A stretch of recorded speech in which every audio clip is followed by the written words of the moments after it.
a little bit of special events. You'll see we have our t-shirts. We are happy to have these for sale. Suggested donation is $15 or a couple for $25. So please share some donations. Help us continue this activity. And we have also the books for sale. We're very honored to have today with us His Holiness Bhaktimarga, Swami, otherwise known as the Walking Monk.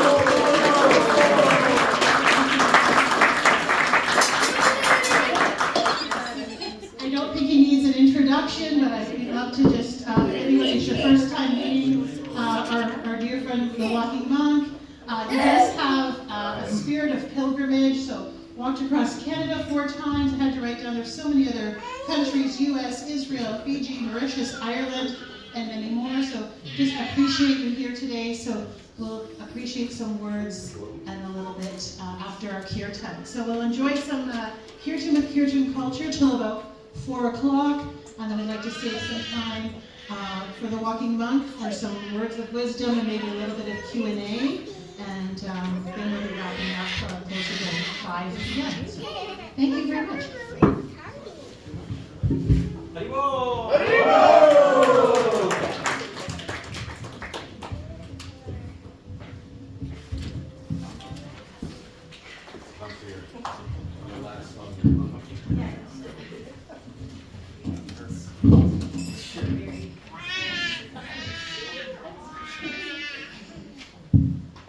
Well, who would have thought in Angus, Ontario, there's a budding Bhakti community? This is something else. Never would have thought. Although, under the wonderful guidance of Bhaktimarga Swami, the Walking Monk, we know a lot of beautiful things are happening all across the country. So we're just honored to be here.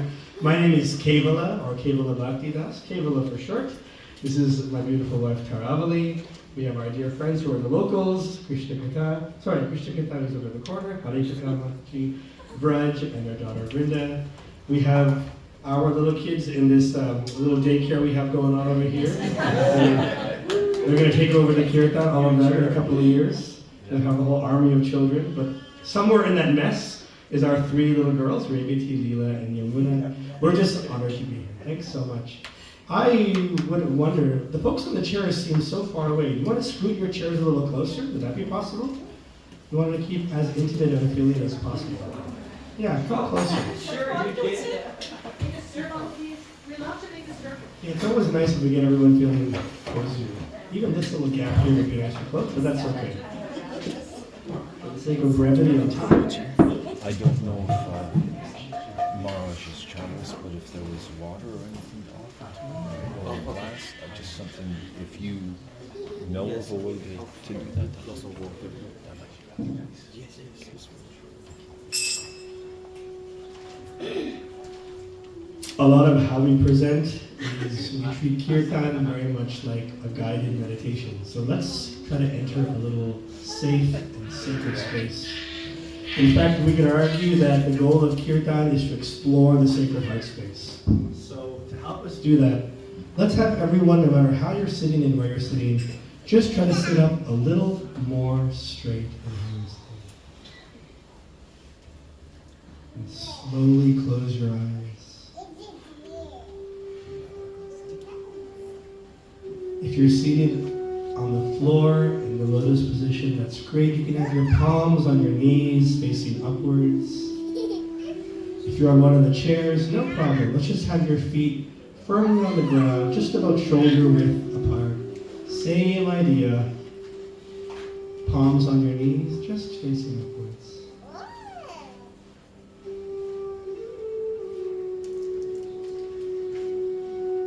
We're going to try to channel music and mantras and kirtan and divine names. We're going to pluck the heartstrings today. So let's take a little moment to go internal. So just take 15 or 20 seconds and focus on the breath in and out of the lungs.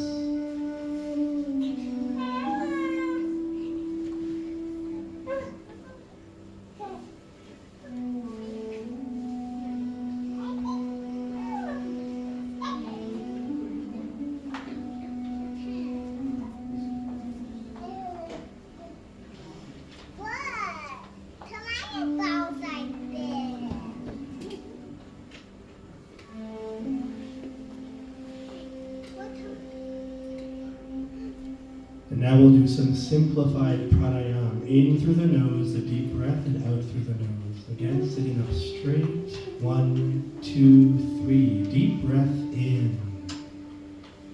And slowly breathe out. Again, deep breath in. Slowly breathe out.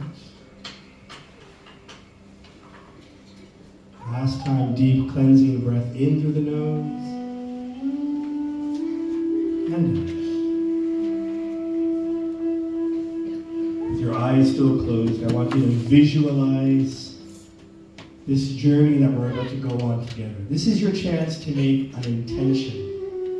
An intention that for the next couple of hours, I'm going to suspend all the stresses, the challenges that I face in my life. And we have plenty of those going around. So whether it's stress at work or relationships or just getting by, the mind is often bothering us, tormenting us with things that we have to worry about. Well, there'll be a time and a place for those things.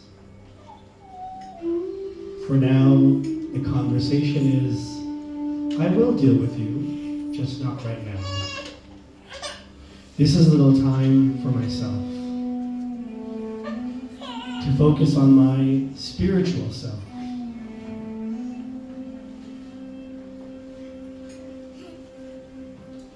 And as many of us in the room already know, the true essence of ourselves is our spirit, or in Sanskrit, Atma.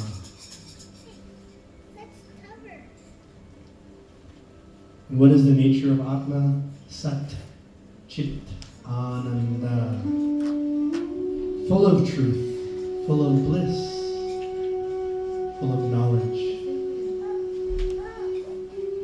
It is an often untapped energy source that lies within. And today we will use sacred sound and mantras to tap into that resource. That's the goal.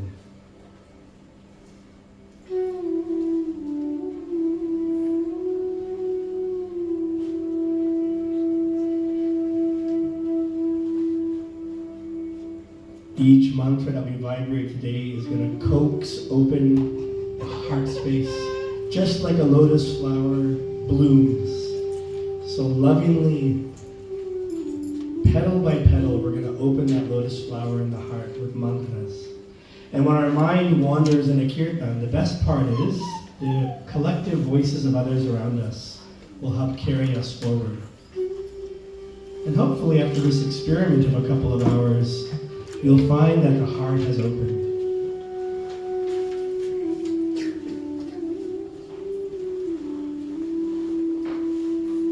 So take this few seconds, 5 or 6 seconds, or maybe 10. Make a little intention. Whether you are a chanter for life, that you've been doing this for a long time, or if this is relatively new to you, make an intention that for the next few hours, I'm going to try the pudding. I'm going to go right into it. Instead of trying to philosophize about it, I'm going to experience and let myself fully go into the mantras in this age-old tradition. Make that little intention for yourself.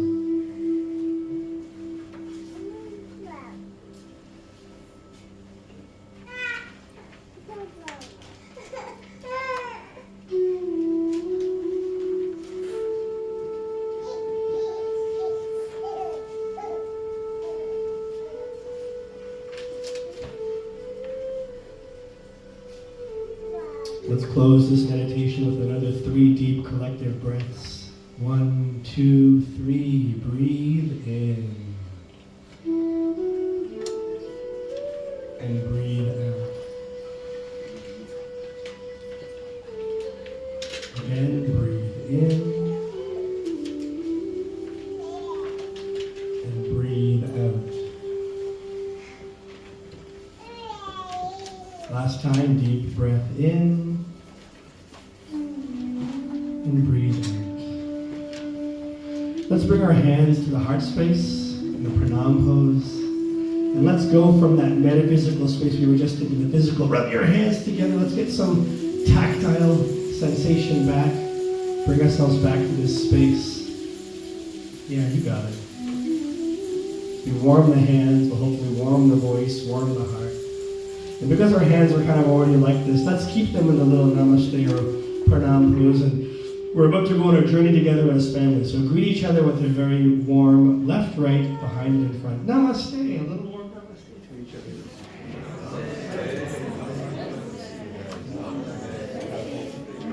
And because we're going to be vibrating the timeless and ancient Hare Krishna mantra, you can keep those same hands together, and this time with a beaming smile, welcome your neighbor left, right, front, and behind with a very warm Hare Krishna.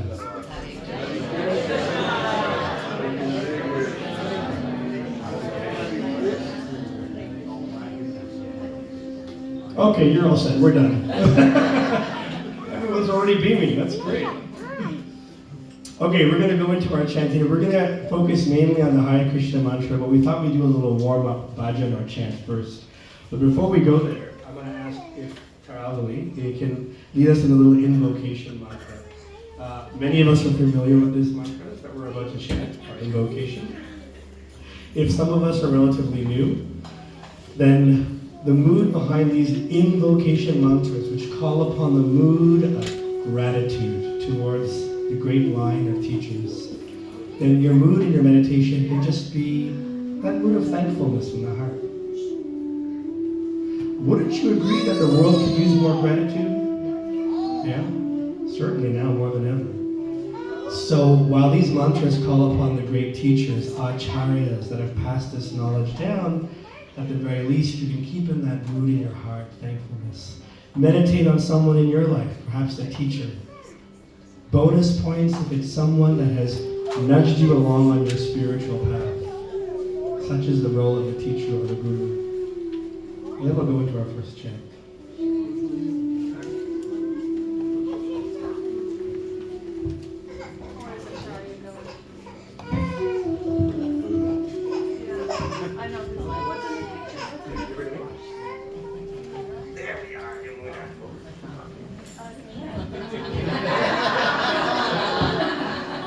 She likes to play. We've learned.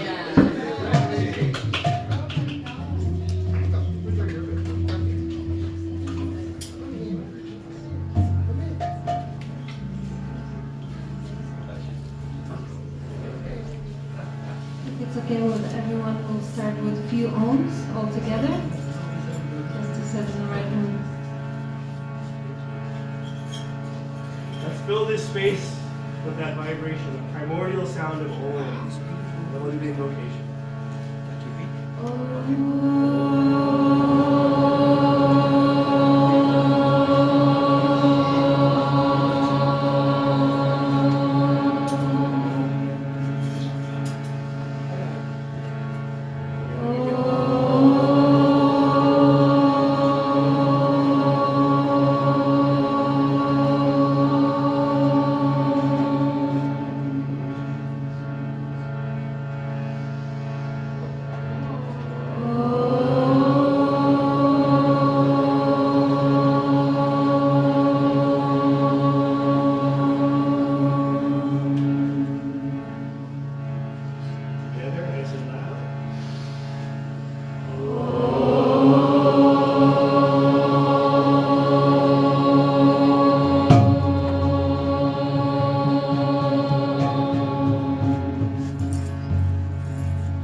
Krishna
We'll just one more opening chorus, a simple chant. You repeat after me. Govinda Hare. Govinda Hare. Gopala Hare. Gopala Hare. Jaya Jaya Deva Hare. Jaya Jaya Deva Hare. Normally we do that a couple of times to practice, but you clearly know what you're doing. So we're in good shape. We'll dive right in.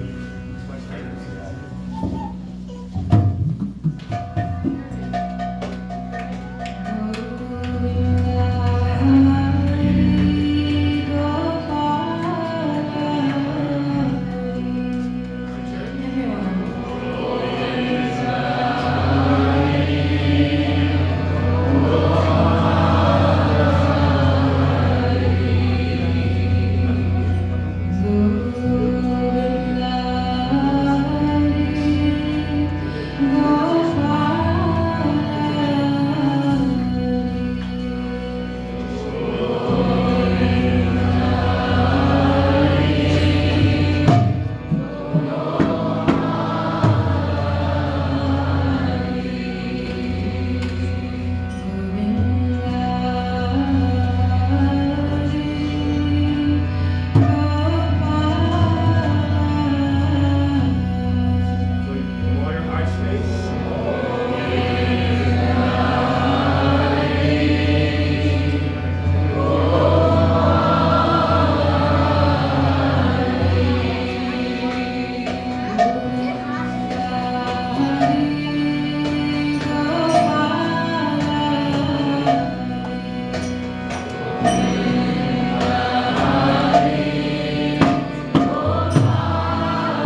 Okay, Yamuna, it's all yours.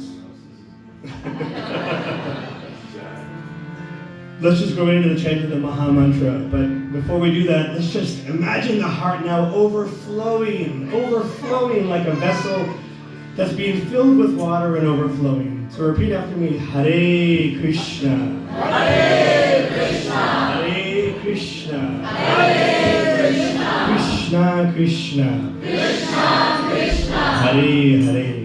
Hare Hare. Hare Rama. Hare Rama. Hare Rama. Hare Rama. Rama Rama. Rama Rama. Hare Hare. Hare Hare. We say this at most of our kirtans. Just like that heart vessel is filling with water. No impurity can make their way in. No impurity can stay in that water because it's just overflowing. That's what we're doing today. We're keeping that energy, that vibration, the chanting of these divine names flowing. Because it's when we're stagnant, when we feel stagnant in our life, that's when the heart can become contaminated. That's when that little ink drop stays and colors. So if we keep that vibration flowing, that's the goal. When we chant these divine names, Krishna, Rama, Radha. Hey, Revati, come on forward.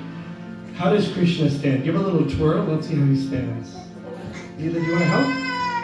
She's not quite ready. Stand right here in front.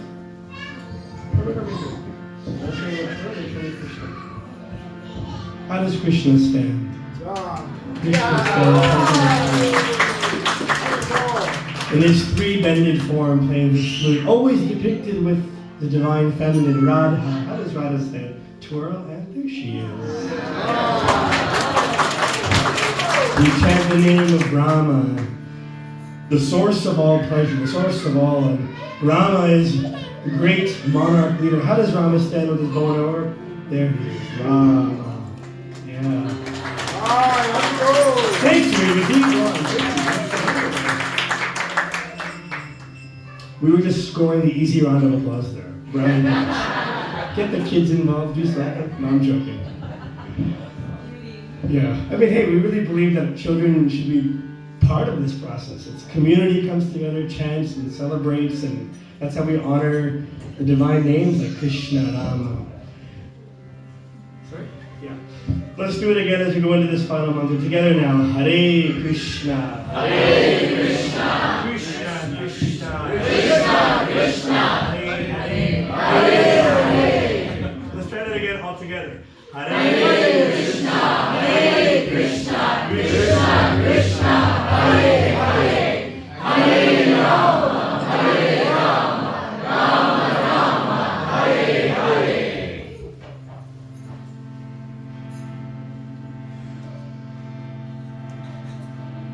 Hare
take that deep breath.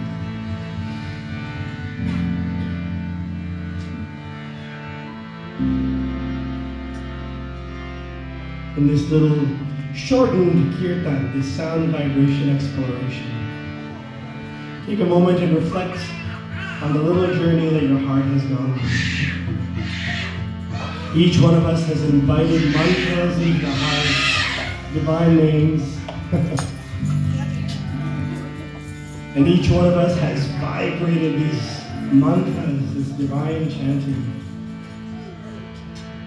infusing these very walls with bhakti, with divine names, Krishna, Rama, Hare, Govinda, Hare, and Gopal. In these final 2 mantras that Taravali will lead, if you have had any inhibitions thus far, if your mind has put any block, if there's been part of you that has been thinking, what am I doing here on a Sunday afternoon? I could have been at home. I have laundry to do, those kind of things, yeah? Any block that's been there up to this point, this is your chance with these final 2 mantras. Just let it go. So as Taravali sings these 2 mantras and we repeat back, just fully let the names do their medicinal work. Invite them into your heart.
Yes, thank you very much. Let's all together raise our hands in the air. Thank you. Everyone. Thank you so much. We're very honored to be Angus. What amazing chant. That was such great vibration. Everyone deserves a round of applause.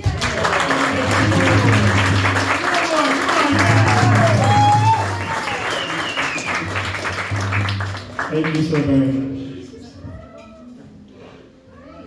All right, thank you so much. So now we have a bit of time to hear from Bhaktimarga, Swami. Time for discussion and maybe Sure, no problem. Hare Krishna, thank you so much. Yeah, Kebala Bhakti, wonderful job done. You and Taravali and the Bhakti bunch. Yeah, you're all over the place. and thanks all the administrators here, admin people, Krishna Kata, Hare Kata, and family, and devotees from far and wide. Owen Sound, Toronto. Let's see, where else? Collingwood, of course. Brace Bridge. Wow. Angus. Oh, do we have some Angus people here? Are you living here now? No, Rosemont. Okay, Rosemont. Okay. Good bunch. Now this is the way it should be. Thank you. So on the theme of traveling, which you brought up, I gave it up, the soul travel. I just had the good fortune to come back from India just a few days ago. And prior to that, I'll just tell a little bit about my journey and also the very important place in the universe is a place called Mayapur. I'll tell you why it's significant in a minute. Om Jnanatamanatasya Jnanam Jana Shalakaya Chakshurunmilidam Tasmai Sri Gurave Namaha. Jai. I took a trip I stopped in the Netherlands before going to India. I made that particular arrangement. We have a threesome, three devotees there, just outside of Amsterdam, who have taken very seriously to this process of bhakti. So they invited me over, and we gave them what's called Diksha, initiation. So they're very serious about this project.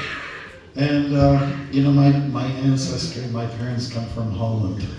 So I decided let's go there and get a feel of my parents, They used to always talk about canals and dikes and flat land and tulips and wooden shoes and windmills. And of course I got to see all of that. And I went to Amsterdam to see to go to the secret annex, Anne Frank, her family and all that, that horrible wait period, almost 2 years they were stuck in there. And then, of course, the worst part of it is being taken to Auschwitz and, that horrific kind of experience. But anyways, it was very nice to be there. And while I was there, I was very determined. This land is flat. It's not very big. And even though I had my knees replaced because of the excess walking, I'm going to do it. I'm going to do it next year when I go. I'll slide across. Then after that, I flew from Amsterdam to Kolkata, and that's where I met with a group of, let's say, thespian devotees. I write plays, I direct them, and so a group of devotees came from South Africa, Durban, and so we all kind of met there around the same time within the range of 1-2 hours. It's magical how it works out. And then 3 devotees from Spain. We're all, dancers, actors, that kind of thing. So our intent was to entertain the crowds. Not in Kolkata, but a bumpy ride, 4-hour bumpy ride to Mayapur, which is the birthplace of Chaitanya. Now, who is Chaitanya? Well, he's the father of the name, the holy name. He's the father, the one who started this whole Kirtan process, and to take it all outside of temples and go out with the outer world, up in public places where everyone can enjoy this, the partyism of Kirtan, chanting and dancing, and a little bit of howling and kids doing their stuff. Yes. So Chaitanya, just a little bit about him, why he's significant. He was born on February the 18th, 86, sorry, just off 1 year. And at that time, Europe was going through a humanistic renaissance. And India was going through another kind of a renaissance. It was a spiritual renaissance. And there were some people surging who had this holy disposition. If you know the Sikh movement, which has been around for about 500 years, their leader Guru Nanak was born around that time, and Chaitanya and he met in a place called Puri. There was Mirabai, who's a famous saintly woman, and so what was surging was something called Bhakti, devotion, and infusing into the tradition of the Vedas something called Bhakti, devotion, love, deep love, and encouraging integrity, and just letting your heart go, much like what we're doing here.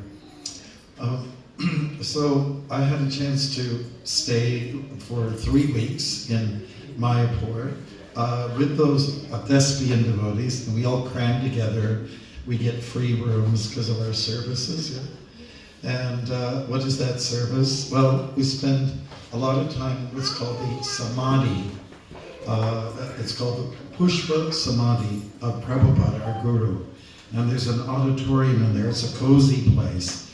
And I know what you were trying to do is create a sort of a semicircle of people, right?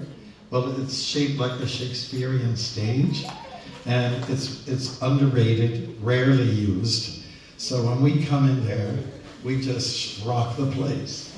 And with practices, we do 2 plays, each are about 45 minutes long. And the first one is called The Age of Kali.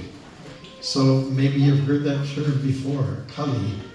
Kali is kind of a dark time. We're in the middle of it. But also, during this time, some luminaries came out, and Chaitanya is one of them. That where we practice is basically the birthplace of Chaitanya. And I'll just say a little bit about him. He was born, as I mentioned, and just I would say like a 20-minute walk from where there's a big temple being structured right now. And he was born right by a neem tree. Neem, are any of you familiar with the good neem toothpaste and soap? That's let's say, very cleansing.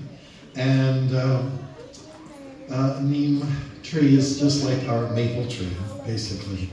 And it has properties that will cure leprosy and keeps away mosquitoes. And if you kind of crush it and mix it with water and turn it into a pulp, roll it in a ball, and swallow it, those little pesky guys will stay away. So it's also known that Bhutas means ghosts and evil spirits, they won't come around the neem tree. So that's where he was born. And just another walk like 20 minutes away is called Srivas Angam. And that's the place where the Kirtan started, just like what we're doing now, especially when it comes to dancing and singing. That's where it all began. And of course, some people didn't like it because there was no real set curfew, to my knowledge, because it's India. Nothing's really set, And it's kind of like the land of lawlessness, do what you want, anything goes, within certain parameters. Okay, so the Kirtan went on, was conducted by Chaitanya himself, and his associates, his friends, his buddies, and they would go into the wee hours of the morning. So you can imagine some people had a little hard time sleeping at night, and that kind of thing. There were complaints there. Nevertheless, this Kirtan movement took shape and it started to spread all over India as Chaitanya himself went to different parts of India, right down to the southernmost point. So we're talking about West Bengal, where he was born, and it's more on the eastern side, but he zipped down to the south and carried on up to the north and went very far to the western side, and also as far north as what we call Vrindavan, which is where Krishna was born 5,000 years ago. So he was a walker, and he had a good excuse for just walking because there weren't any cars in those days. Like must have been heaven, right? And I'm not a car lover, as you probably may know. So that was his contribution. We started to perform for pilgrims who were coming from all different parts of the world, all the different continents. And, the story of the Age of Kali, it basically portrays the world in which we live, full of lust and anger, greed, madness, envy, and illusion. And we had people play those roles personified. So you can imagine how over the top it is and how much fun it really can be. And back in '76 was when it was first performed in Mayapur. And Srila Prabhupada, our guru, our founder, he loved it. The script is beautiful, it's rhythmic, it's musical, it rhymes, and it basically portrays the characters really well. And I have actors there from South Africa, from the Zulu tribe, and they just know what to do. They're just so great up there. And like I said, some Spaniard devotees. Well received. And then we also worked on another piece called Vamana. Now you've all heard the term avatar, right? So avatar represents, literally it means one who descends from a higher plane and comes down to a lower plane to help uplift humankind.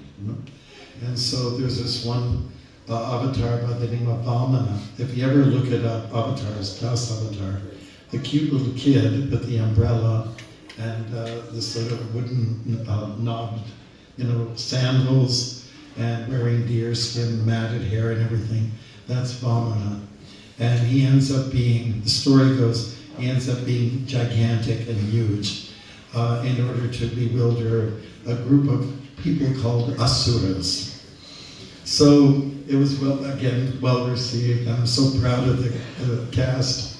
They did such a nice job. They're so talented, and we worked it. We kind of really polished it like anything, and I'm so proud of them.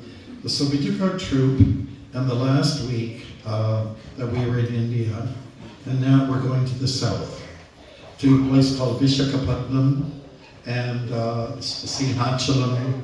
The south is a little hotter than in the north, and I'm a Nordic person. And the last week I was feeling, I just want to go to Canada, where the air is fresh. There's some famous places in the south. One of them is a place where they worship the Kurma avatar. That's one of the 10 avatars. And Kurma is represented by a tortoise. So there's a stone shaped like him with the head and the tail.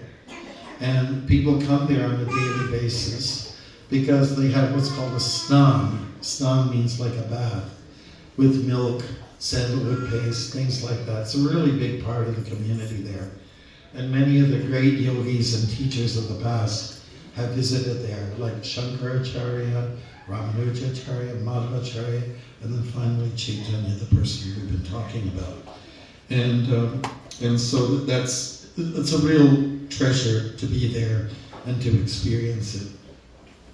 And wherever we go, any of the ancient temples that we go to, some of them are 1,000, 2,000 years old. They like us. They like us because we chant. And that's something that hasn't been, let's say, an integrable part of visiting these holy places. So wherever we go, the priests, they very much like our presence, and they encourage us to chant. And so that's what we did. My trip was like that, and then I came back here to get the fresh air at Pearson Airport.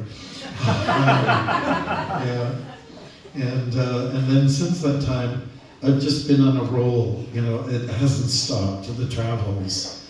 Recently we were in Peterborough, and Peterborough is a hub for Kirtan, and it's been going on for years. I understand there's about 300 people over there that are regularly doing Kirtan. Some of you, I met you there, right? In Peterborough a few months ago. And so that's been going on. We've been renting a lot of Christian church spaces, and so we love Christ. and we always did. Still do. He was a great yogi. And so we were in St. Andrew's Church. We had a Kirtan program there to honor Gaur Purnima. That is the birth of Chaitanya. And just right yesterday, we were in another church, United Church, Westminster in Whitby. And there we did Kirtan, and we did a little more formalized dance. Everyone really tried hard, and they tried, you know what I'm trying to say. And we keep the steps real simple, but you know, I like what our Guru Prabhupada said a few times. He said, when you try, that's bhakti, you know. All you have to do is try, you know, it's just the intent that's important. So that's a nice group. We only open up there in January. There's 100 people coming every week. It's just fantastic. And where I just came from, at 243 Avenue Road, is that I was with a group of Russian devotees. They're all Russian speaking, Ukrainian and Russian, and they like each other. You know? And you know what brings them together is just like when I grew up, you know, we grew up loving the Beatles. And they, in many ways, united many countries just through their music. No, I'm not kidding. Those of you who were around at that time, or if you weren't around, you were just too young. I'm just telling you right now, their music united everybody, right? And so what's happening now with the Kirtan movement that's going on, what I see is it's bringing everyone together, regardless of the background. And basically, what's the draw? It's just attractive. You know, in our culture, which is run by corporates, where everything's kind of square buildings, square clothes, square computers, square desks, everything is kind of square. We're now people are going for curves. And those curves are expressed through chanting and dancing. There's not enough dance in our life. There's not enough music in our life. And I don't think that just turning on the radio while you're driving to work compensates. It really doesn't do the job. What does do the job is us coming together personally and, you know, giving each other a hug and just letting it out, singing simple mantras, nothing too complicated. It doesn't have to be very complicated at all. In fact, one of the things that I found in my travels throughout India, it can be quite complicated. There's lots of mantras out there, so I just kind of feel like saying, can you just chill out a little bit, make it more newcomer friendly, isn't it? Yeah, so that's what's been going on. And, you know, last week we were in Stratford, we had Kirtan group there, and then Kitchener, Waterloo. It's just happening all over the place, you know? And I just, again, want to congratulate you devotees. I didn't mention Kenneth, but all of you who love to go for the deep dive in the cold water. And while we were saying chill out, go for the coolness of Kirtan. And you might go in the cold, freezing water or not, that's okay.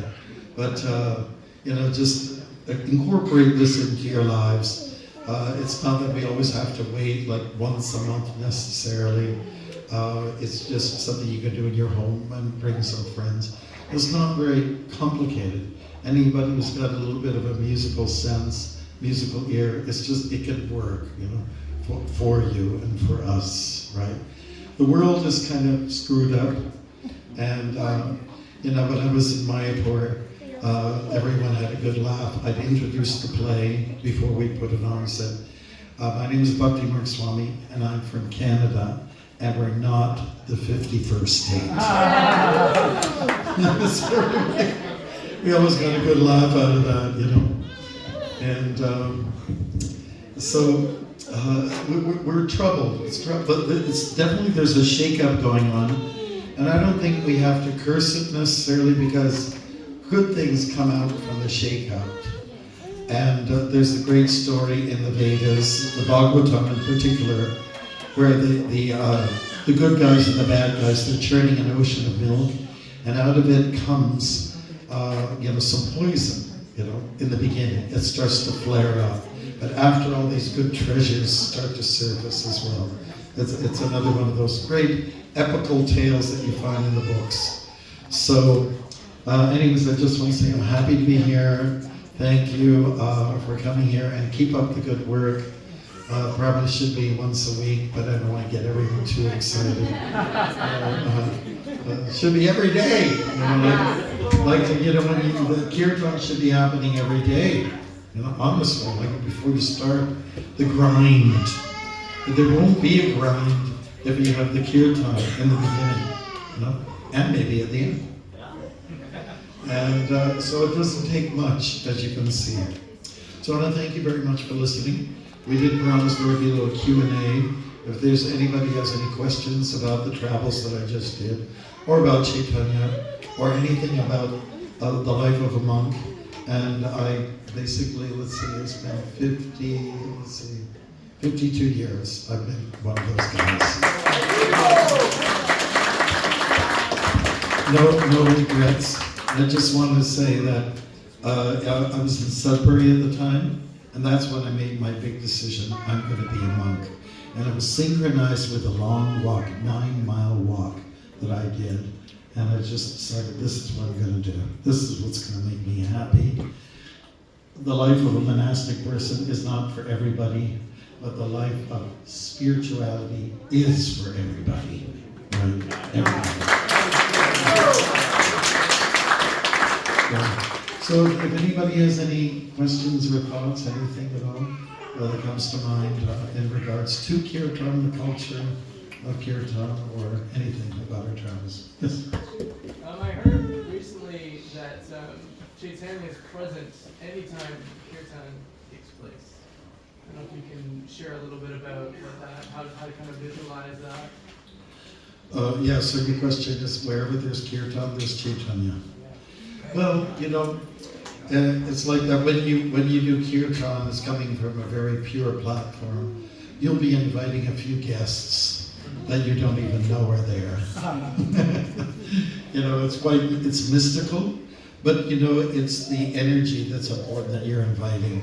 The energy of surrender, the energy of letting go, and whatever you hold as, what you think is, ego-based, you think is what you actually are. You gain the true identity that I'm a spirit and I'm a free spirit. And so that Chaitanya energy, if you will, by the way, Chaitanya means living force. That's what it means, literally. And so that living energy, that powerful life force will come from Kirtan. Yeah, and so that's it. And Chaitanya was so attractive. He would draw. People would come in. He made friends everywhere. And there was incredible, there was a lot of conflict during his time, but somehow or other he melted hearts. And I think that everyone, if you carry the Kirtan, the name with you, the sacred sound, you'll have that effect as well. So whatever Chaitanya is in you, bring it to others. Be a delivery boy. Anything else?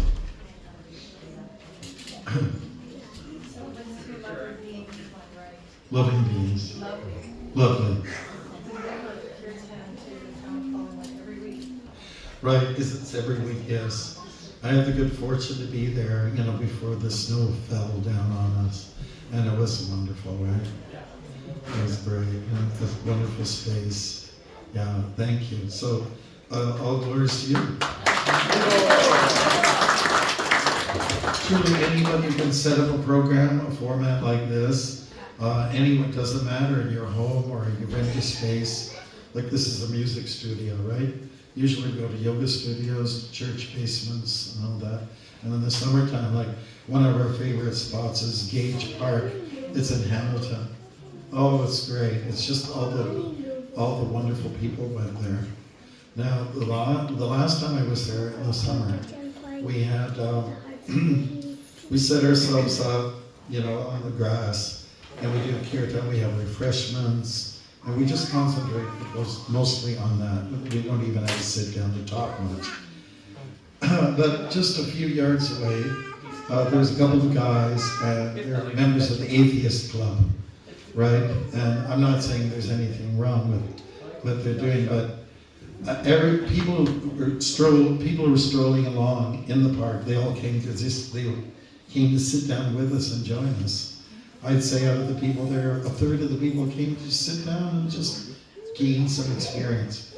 And everyone just bypassed the Atheist Club. Where they just said, oh, questions. So anyways, after some time they got a little bit bored and they came and joined us too. There's some magic, yeah. Yes. Oh, yeah, I've got one. Yes. You mentioned South Africa and Zulu and the wonderful people from there. Have you ever walked through there? Did you ever spend any time in, other than Mauritius? Or? No, when I go to South Africa, I'm sort of at the mercy of the people who pay for my ticket. Yeah. And I'm there to be involved in the festival, the chariot festival that they have, which is the biggest chariot fest outside of India, in Durban. You know? Well, yeah, Durban. And it's usually by the ocean. They have it by the ocean side, by the beach. Yeah, I've thought about doing Africa, but I think I dream about it all the time, the whole globe, but it's not going to happen, at least in this lifetime. There's some concerns. It's a crime-ridden place. You know. Well, it's very foreign and has different things. I've been lucky that I've spent some time there. And you just Oh, have to be okay. careful. Yeah. You have to be careful. And I know some locals, which makes it a little bit easier to travel and navigate safely. Yes. Great travel, walk Oh, that's alone. probably, yeah, alone would be probably an issue. Yeah. Yeah, I mean, wherever I go, and I've been through some really interesting places, you know, with the robes and everything like that. If people are kind of up to no good, they kind of look at me and I don't know what to do with this guy. You know, they just can't figure out what can I get out of this person. But the problem is when people are overdosed, you know, people do anything. There are horrific stories. So I don't think it's going to happen in this lifetime. I think I'll just safely tread through the Netherlands for now. Yeah, but they are wonderful people. They're great entertainers. They're really fun to work with.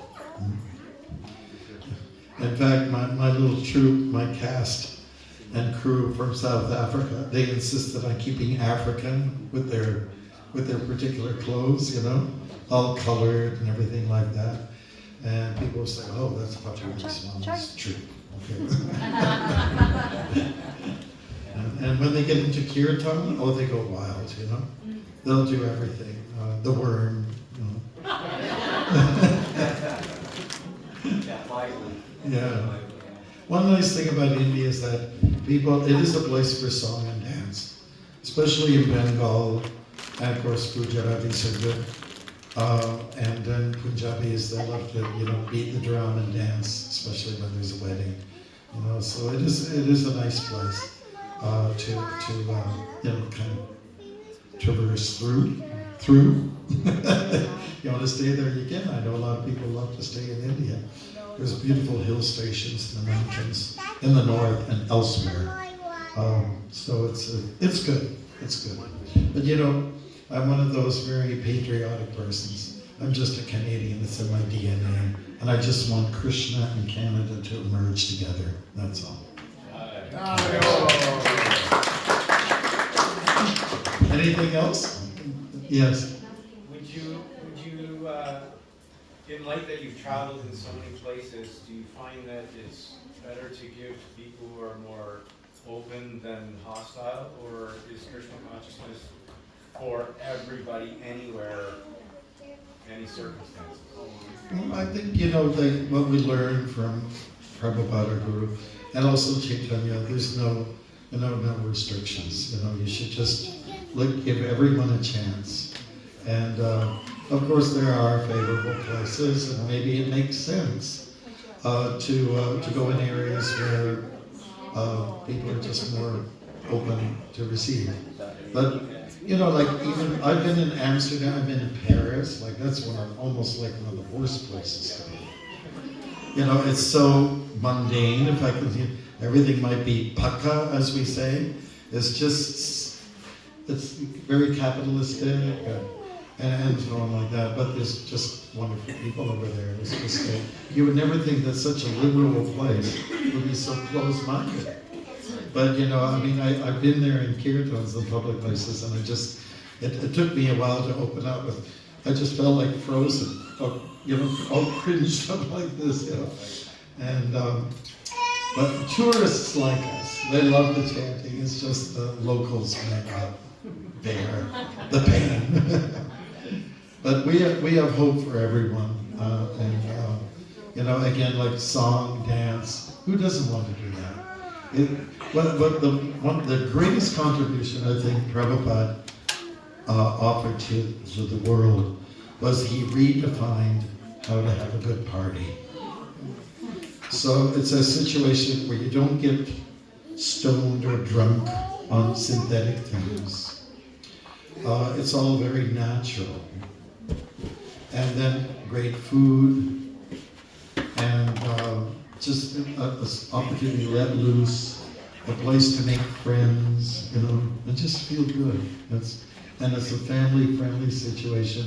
You know, like most parties, you don't bring your kids there, right? That means there's something wrong right there. So he redefined it for us, and thanks to Chaitanya, this is where it all starts from. I've been to some of these ecstatic dance places too, and it's kind of similar. They have a lot of restrictions, you know, and people just go at it, and you have a good DJ, and I've been asked, you know, throw some mantras in there, and it just it's wonderful. Our temple in Utah, Salt Lake City, we rent the space to ecstatic dancers every Sunday, and everyone brings their kids in there, and they just have a good time. So it's not exactly mantra powered, but it's in there somewhere, and it's going there. Yeah, it's good. So thank you very much. Anything else? So please join me in thanking Bhaktimarga. Hare. Thanks so much for having us come.